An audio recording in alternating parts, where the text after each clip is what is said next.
صباح الخير أو مساء الخير على حسب فوقاش كتسمعني، ومرحبا بكم في حلقة جديدة من بودكاست بالدارجة.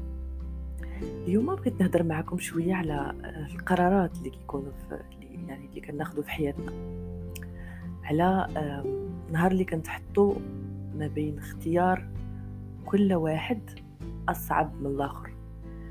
آم، الاختيارات يعني ملي كنقرروا أننا، وهذا براسو راه اختيار، ملي كنقرروا اننا احنا اللي نديرو هادي او ما نديروش هادي، نمشيو في هاد الطريق او ما نمشيوش في هاد الطريق، نكملوا في هاد العلاقه او لا، نختاروا هاد الدراسه او لا، يعني واحد النوع ديال الخدمه او لا. كنختاروا اشياء بسيطه كل نهار، شنو نلبسوا، شنو ناكلوا، شنو نسمعوا في المزيكا. غادي نتفق انا وياكم على واحد الحاجه قبل ما نهضر شويه في هذا الموضوع، هو ان اي قرار كان صغير او كبير درناه في حياتنا، فهو نتيجه او يعني جا كردة فعل الاشياء دازوا في حياتنا. طبعا من قبل كاينين اشياء اللي اولا كاينين قرارات اللي كنديروها وحنا واعيين، وكنقول انا بغيت ندير هادي باش ما نعاودش نحس بالالم الفلاني، او باش ما يعاودش بنادم ينصب عليا كيف ما دار لي المره اللي فاتت، او باش ما نعاودش نضيع وقتي. او كاينين بزاف د الاسباب، كاينين بزاف د الحوايج اللي ممكن نكونوا دزنا فيهم، هما السبب المباشر او الغير مباشر باش يخليونا ناخذ واحد القرار او نشدوا واحد الطريق او لا. فاش سولتكم في انستغرام وقلت لكم الاختيارات ديالكم واش كتكون بقلبكم ولا بعقلكم، كنت باغا نشوف واحد الحاجه وبحالي كنت متاكده منها، لان دائما كنقول لكم احنا رحنا الا بغيتوا تخيلوا كاننا واحد الجسد كبير وقلب كبير وعقل كبير، وحنا كاننا خلايا وسط منه. داكشي علاش هذا هو الجواب ديالي ليكم دائما. علاش مثلا ملي كتقولوا لي سمر راكي بحال كتهضري عليا، اولا ملي كنسمعك راه بحال لي انا اللي كنهضر، صعيب اولا يمكن ماشي الوقت المناسب انني نشرح لكم، او ماشي هذا هو موضوعنا اليوم، انا نشرح لكم علاش حنا كنشابهوا بهذه الطريقه.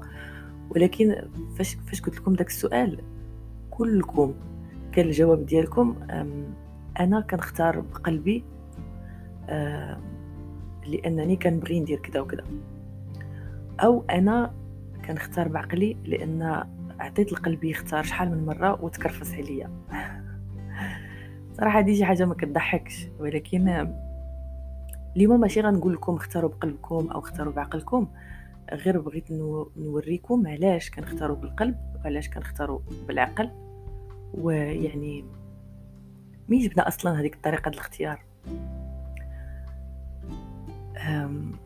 في الحياه عموما، هذه الحاجه هذه الى فهمتوها او لا وعيتوا بها غتخليكم تقدروا تمشاو شويه في الدنيا هذه وانتم كتقدروا تنقصوا نص الالم، او الا كنتوا فريمون وعيتوا بها تقدروا تحيدوه كاع، ما يبقاوش الحوايج اللي كيألموكم في الاختيارات يكونوا. علاش في الاول ملي كنكونوا يلاه بدينا طريقه الحياه كنكونوا اختياراتنا كلها بقلبنا، كنقولوا بالقلب كتعبير مجازي، ان القلب العضو الدور ديالو هو انه يضخ الدم، ولكن كاينين في فلسفات كيقولوا بان هذاك هي البلاصه ديال المشاعر، والعقل هي البلاصه ديال الافكار. حنا ما ندخلوش في هاد الصراعات هادو، حنا الاهم عندنا هو اننا نقدروا نختاروا بطريقه مناسبه ولا اكثر ولا احسن لينا، وما نحسوش اولا ما نعيشوش داك الالم ديال الاختيارات الخطا اونتر بارونتيز. واخا انا ما كنامنش باختيار خطا او اختيار صحيح، اي حاجه كنديروها راه كنتعلموا منها حاجه زوينه ونتعلموا منها ما نعاودوش نديروا حاجه خايبه. فكما قلت لكم نرجعوا للهضره اللي قلت قبيله ديال كيما الجسم ديالك كيما الجسد ديالك كيخصو سنوات باش يكبر ويكون يعني قادر انه يدير جميع الوظائف اللي خاصو يديرها. فالمشاعر ديالك حتى هي خصها وقت باش تنضج، كأن يعني عندك هيكل عظمي وهيكل نفسي. داكشي علاش في الاول كنكونوا يعني بحال لي بيبي صغيورين يلاه كنحبوا الطفل فاش كيكون صغير كيكون كيتمشى على يديداتو رجيلاتو باش عادي يلاه كيقول يا بسم الله في المشي، ما كيوقفش على رجليه بجوج في النهار الاول. راه لا ميم شوز كتكون ملي كنكونوا باقيين صغيورين، ما عندناش تجارب، ما عندناش ربما ما طحناش في عائلات اللي كانوا واعيين باش يقدروا يعني يوجهونا. داكشي علاش كنختاروا بمشاعرنا اللي كتكون باقا صغيره غير ناضجه، كتكون باقا يعني باقا ما كاملاش، باقا ما قادراش انها توصلنا من البلاصه ا للبلاصه بي او البلاصه سي. كيما الطفل كيوقف ويطيح فاش يلاه كيبدا يتعلم يمشي، فكذلك المشاعر ديالكم فاش كتبداو تختاروا بها في الاول كطيحوا وتنوضوا طيحوا وتنوضوا طيحوا وتنوضوا. اللي كيوقع في الطريق واللي ما كنكونوش رادين له البال او ما كنوعاوش به وكيخليونا اولا كيخلينا نمشيو للإكستريم، نمشيو نوليو يعني متشددين في واحد الحاجه او عنيفين. وهنا فاش كنقول عنيفين كنقصد عنيفين مع راسنا. يعني انا مثلا نعطي واحد الاكزامبل، انا حبيت واحد المره واحد الانسان، ويعني عطيت له وقت وعطيت له مجهود وعطيت المشاعر ويمكن عطيت الفلوس، وفي الاخر يعني ممكن نقولوا نصب عليا. مثلا نصب عليا راه ما كيتنصبش غير على الفلوس، كيتنصب حتى على يعني حتى على المشاعر، وكنظن بان هي غلا من الفلوس. فهاد القضيه هذه مثلا الا وقعت لي مره او جوج او ثلاثه، فاش غنولي نقول كندير اولا شنو نقول كندير شنو اللي غنولي كندير؟ ولي فين ما كيقرب لي شي واحد كتعرفوا ديك النكته ديال بشحال حاولي تقولبني فاغلبنا هكا كيدير. كنكونوا يعني هيكلنا المشاعري باقي ما كاملش، وكنخليو يعني مشاعرنا بريئه، انا كنسميوها بريئه وزوينه، وحرام اننا نلوموا واحد الحاجه اللي هي نقيه ونساو بان راه الاخرين اللي ما كيقدروش داكشي اللي كنديرو، راه الاخرين اللي كيتعاملوا معنا بعنف نفسي، راه حنا كان عندنا حق نغلطوا. واش كما قلت لكم في المثال يعني اللي كان قبل، واش غنمشيو نعاتبوا طفل تجرح في ركابيه، طفل عنده ما عرفت يلاه بدا كينوض كيوقف باش يتعلم اولى خطوات يعني المشي في حياته، واش غنمشيو نعيبوا عليه ونقولوا له علاش نطي علاش تحتي؟ سي نورمال. لكن حنا شنو كنديروا يعني كنحكموا على القلب ديالنا يعني بتعبير مجازي، كنحكموا عليه بالاعدام. وهذا هو اللي لاحظته في الاجوبه ديالكم اللي يعني اللي جاوبتوني عليها في انستغرام، ان اغلبكم حكم على مشاعره بالاعدام، وبانها حاجه ما زويناش، وبانها حاجه سببت له الالم، وبانها حاجه يعني ما تصلحش ناخذ بها القرارات ديالنا في الحياه. ما عرفتش علاش كنتعاملوا مع راسنا بهذه الساديه هذه، وكنحطوا هذاك كيفاش ممكن نسميوه العقل كنحطوه كأنه زعما هذاك اللي غادي يخرجنا او اللي غيخلينا ما نعاودوش نحسوا بالالم. العقل ديالنا او يعني دماغنا عنده دور واحد يعني في الحياه، هو انه يحافظ عليك ما تموتش صافي.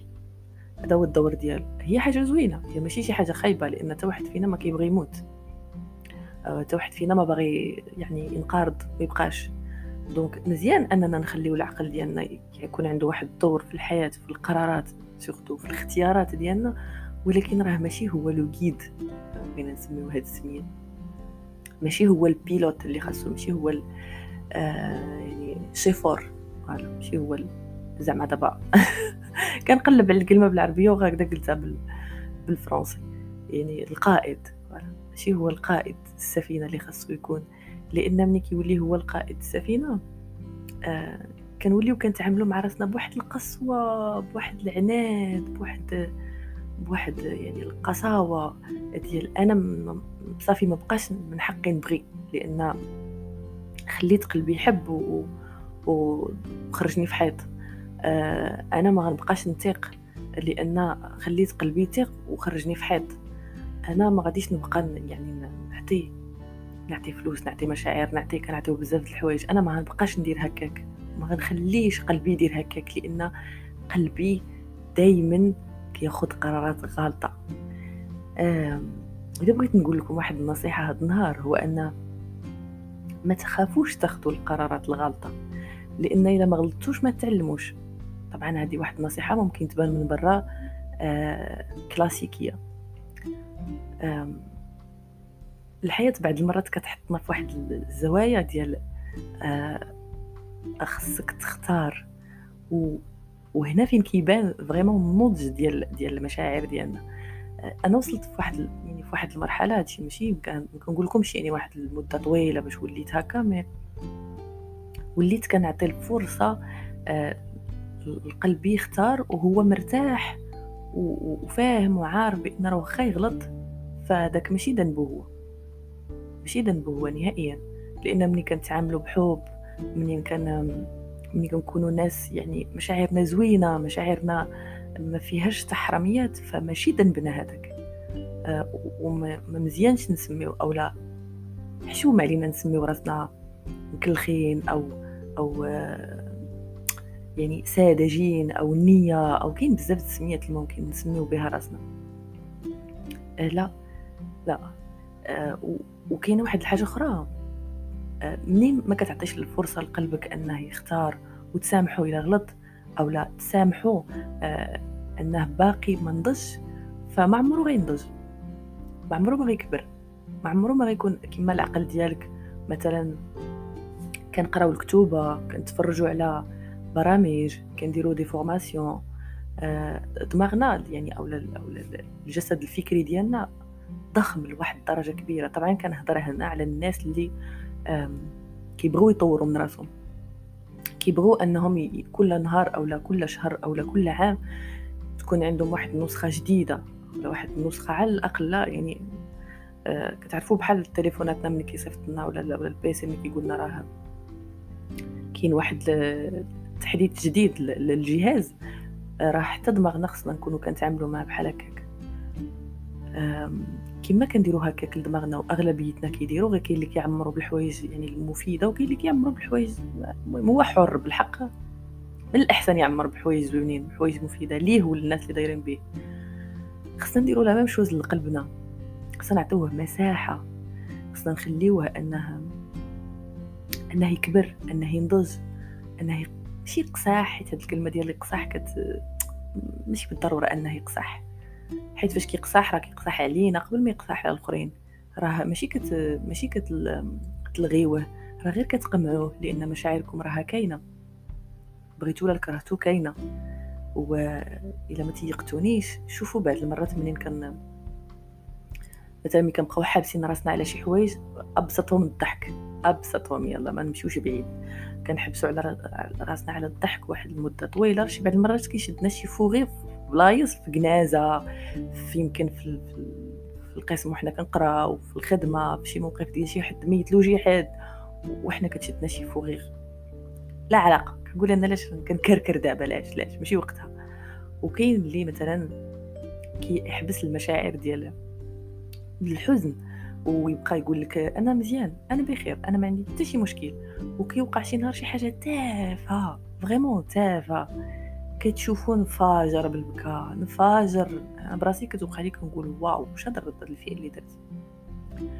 كان شي بعض المرات كنقمعوا المشاعر ديال الحب، ما كنخليوش قلبنا يحب او لا انه يقرب يعني للناس، او انه كنبقاو سادين داك الباب، لان تعقرنا شحال من مره، توجعنا شحال من مره، فكنقولوا انا حاديه راسي، انا والله لا كما قلت لكم شحال الحولي تقولبني. فيقدر يجي شي انسان اللي هو مثلا انسان ذكي، وانسان الذكاء ديالو حطو في واحد البلاصه شريره، بغينا نقولوا هكا شريره، فدوك المشاعر د الحب اللي قمعناهم، اللي ما خليناهمش يكبروا ينضجوا يعرفوا يتعاملوا، يعرفوا فوقاش يخرجوا فوقاش ما يخرجوش، ولا دوز اللي خاصهم يخرجوا بها، قمعناها واحد المده كبيره. فالاختيار ديالنا للشخص اللي غادي نعبروا ليه على دوك المشاعر او اللي غادي نعيشوا معاه ديك المشاعر، اغلب الظن كيكون شخص يعني كنختاروا شخص ما يناسبناش، وكنوليو يعني نتكواو وكنوليو نقولوا علاش خليت قلبي يختار. كاينين الناس اللي قالوا لي او اللي كانوا الاجوبه ديالهم انا كنختار يعني بعقلي، لانه هو اللي يعني كيوفر لنا اللوجيك في الاختيارات. علاش بالضروره خصنا نعيشوا باللوجيك؟ اولا شنو هي الكلمه ديال شنو المفهوم ديال اللوجيك؟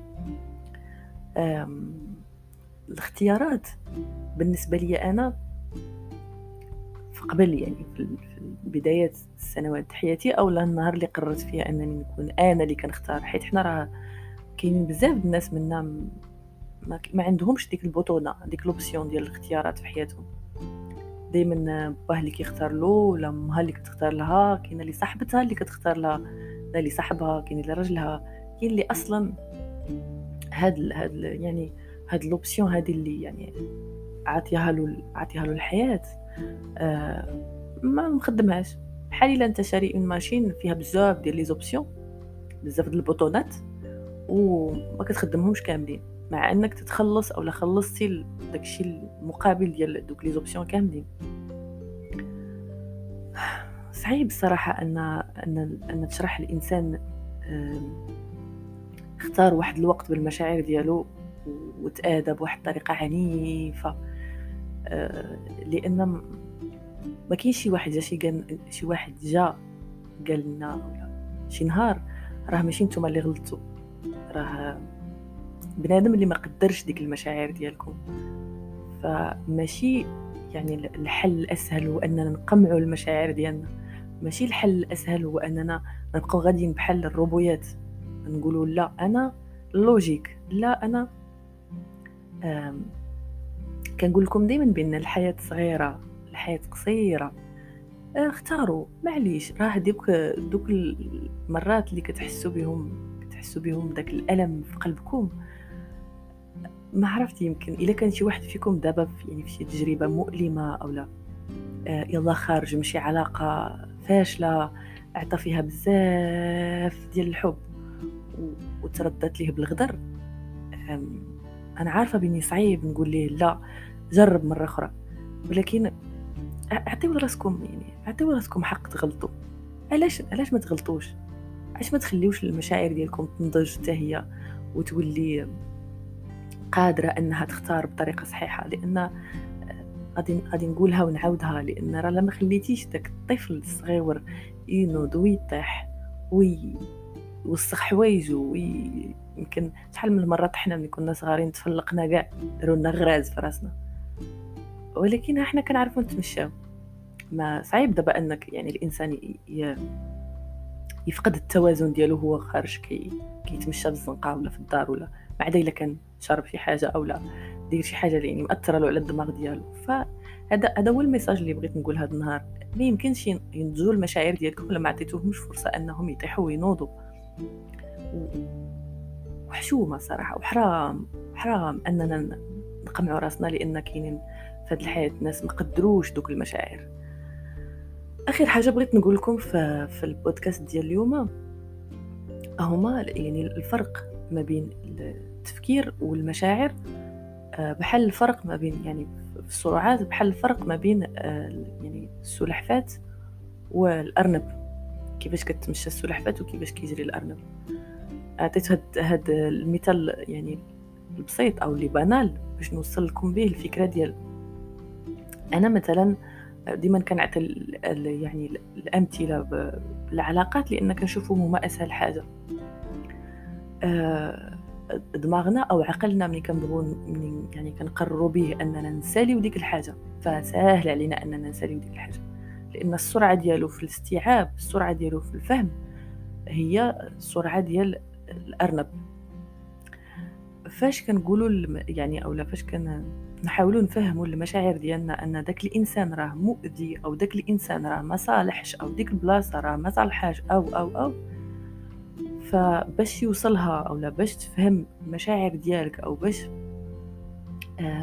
تقرر ان ستوب، فغتاخد يعني نفس السرعه ديال السلحفات. داكشي باش بعض المرات كيقول اولا كلنا كنقولوا هذه القضيه ديال انا عارفه مثلا داك الانسان انا فاهم بان ما يصلحليش، ولكن ما قديتش نتفارق معاه، قلبي كيبغيه. يعني هكا كنقول راه المشاعر خصها وقت.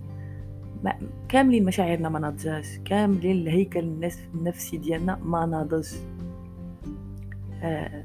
فكيفاش بغيتي المشاعر ديالك تفهم بان داك الحاجه ما صالحالكش او ما تألمش؟ يعني بغيتيها تنوض وتوقف بحال الشكل اللي كيدير دماغك، صافي انا مصالحاليش هذه بوان ستوب طفيتها. لا، الخلايا ديالك عندهم ذاكره. المشاعر ديالك خصها وقت ومجهود و بزاف ديال الحنان، بزاف ديال الاحتواء، بزاف ديال معليش. تعرفوا الكلمه ديال معليش؟ استخدموها مع المشاعر ديالكم. بركه غير الناس اللي برا ما كيقدروش دوك المشاعر الزوينه ديالكم. بركه غير يعني بين قوسين الاوباش اللي كيدوزوا في حياتنا يعني تيتعاملوا مع مشاعرنا يعني زوينه البريئه بالشر.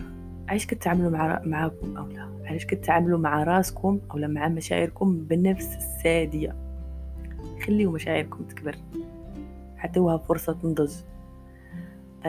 وسورتو هنا الميساج ديالي للناس اللي يعني الله كيحطوا اولا يلاه عندهم الخطوه الاولى في المشاعر الحب، في المشاعر العطاء، في المشاعر يعني في اي مشاعر زوينه.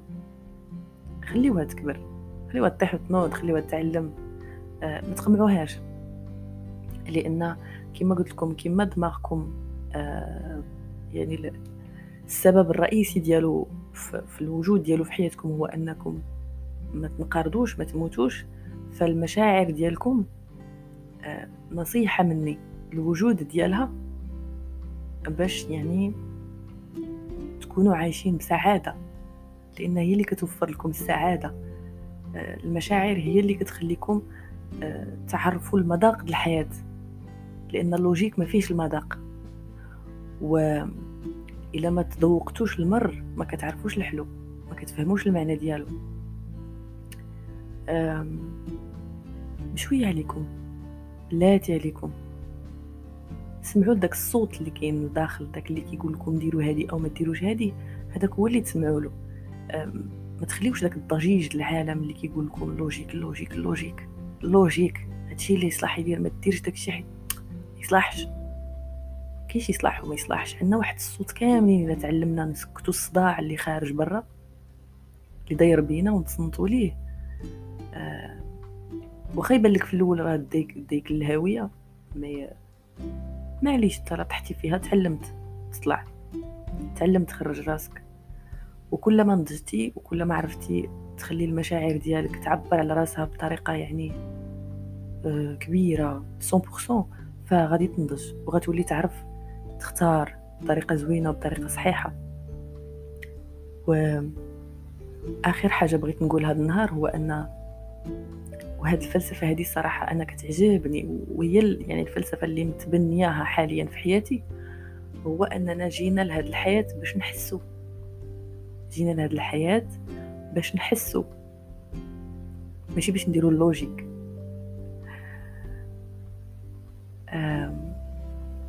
يمكن الضرورات الحياه، خدمه، مشاعر ديال حياتنا، لي زوبجيكتيف ديالنا، يمكن هادو حوايج مهمين. انا ما كنذكرش هنايا، ما كنقول لكمش لا راه ما خصناش نكونوا دايرين اللوجيك. الحق اللوجيك كيدار فاش كنبغيو نبنيو دار، فاش كنبغيو نديرو يعني شي حاجه عندها علاقه بشي حاجه سيونتيفيك.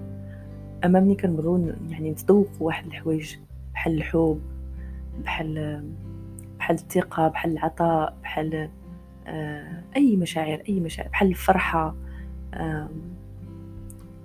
يعني ما كاينش بلاصه د اللوجيك هنا، ما كاينش بلاصه د اللوجيك. هذه هي الفكره اللي بغيت نوصل لكم لدماغكم. المشاعر ما كاينش فيها اللوجيك وما خاص يكون فيها. لا كان فيها ضيعتوا على راسكم واحد يعني واحد بورسنتاج كبير. ما تخليوش صدماتكم اللي كانت قاسيه، ما تخليوش تجاربكم اللي كانت فاشله تخليكم ديروا واحد الباريير على المشاعر ديالكم وعلى قلبكم. يعني انا كنقول المشاعر كنقصد القلب. ما تخليوش صدماتكم تخليكم تقمعوا لك القليب، تقولوا له علي ديجاج، خليك رجع انت مشارير، ندفعوا داك العقل. حتى العقل ديالنا بعض المرات كيدينا للهاويه. ومني كنبداو نقمعوا راسنا ونخليو غير دماغنا اللي كياخذ القرارات. فيمكن ما تعرفوش هاد الحاجه وانتم باقيين صغارين، وانتم باقيين عندكم 17 18 19 او اكثر شويه. بالحق كاينين الناس اللي كيوصلوا لواحد سنوات كبيره في حياتهم مثلا. باش نقول كبيره لان انا ما نقدرش نحدد هذا كبير ولا هذا صغير. مني كنوصلوا مثلا اخر سنوات حياتنا عاد كنوليو نفهموا شنو معنى اللحظات الزوينه اللي ضيعنا، وما خليناش مشاعرنا تاخذ بلاصتها الصحيحه او تاخذ مجراها الصحيح. زوينه الكلمه ديال مجراها. الحصول الحلقه ديال اليوم سالت. كنتمنى انني كنت خفيفه ظريفه عليكم. كنت معكم سمر من بودكاست الدارجه.